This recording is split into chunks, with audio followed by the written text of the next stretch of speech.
Jama'a assalamu alaikum, da fatan alheri ga dukkan mutane masu jin harshen Hausa. Waɗanda Hausa shine yarensu da kuma waɗanda koyon harshen suka yi kuma suka iya shi. Ina mai farin cikin shaida muku cewa yanzu haka ta cimma ruwa a harshen Hausa. Dalili kuwa shine yanzu harshen Hausa ya samu rubutu nasa na kansa, wanda ba na aro bane daga Balarabe ko kuma Bature. Dama kakanninmu na cewa kayan aro baya rufe katara, ko ya rufe wata rana zai buɗe. To yanzu mu ma mun samu namu. Ina so al'ummar Hausa su karɓe shi da kyau kuma da zuciya ɗaya, domin guntun gatarinka ya fi sarika bani. Sunana Sadar Musa, shekaruna 31, kuma ni ɗan asalin jihar Kano ne. Kishin ganin cewa harshen Hausa ya samu rubutu mai zaman kansa, na himmatu da ganin cewa hakan ya zamo gaskiya. Na kwashe shekaru 10 ina aikin don ganin cewa na samar da rubutu. A wannan shekaru na yi aikin rubutu kala daban-daban da kuma canje-canje daban-daban, kuma a lokuta daban-daban, ba dare babu rana. Bayan na samu gamsuwa da aikin da na yi, ban tsaya ba sai da na tuntuɓi manya masu hikima na wannan harshe domin gyara, shawara da ƙarin bayani. Na kuma tuntuɓi manyan malamai na Larabci da Islama. Na kuma tuntuɓi malaman makarantu na harshen Hausa domin gyara ko ƙarin bayani.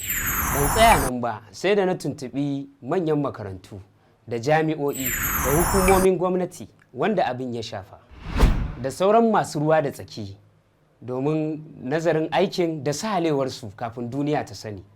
Alhamdulillah, sai mu ce mafarki ya zamo gaskiya.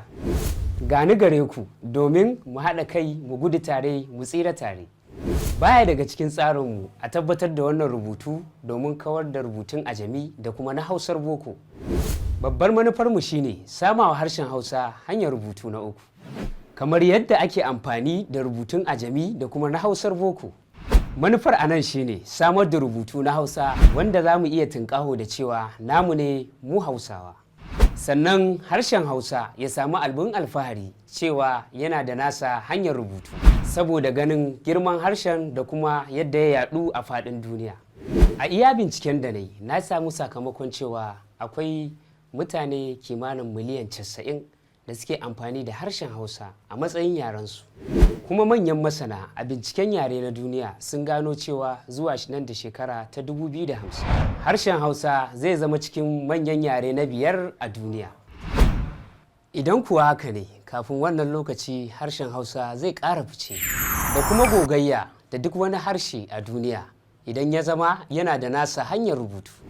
Ba wani abu ya sa na ce haka ba, sai don ganin duk wani tsarin rubutu da yake kunshe da hikima da fasaha babu kamar Larabci da kuma Turanci a duniya.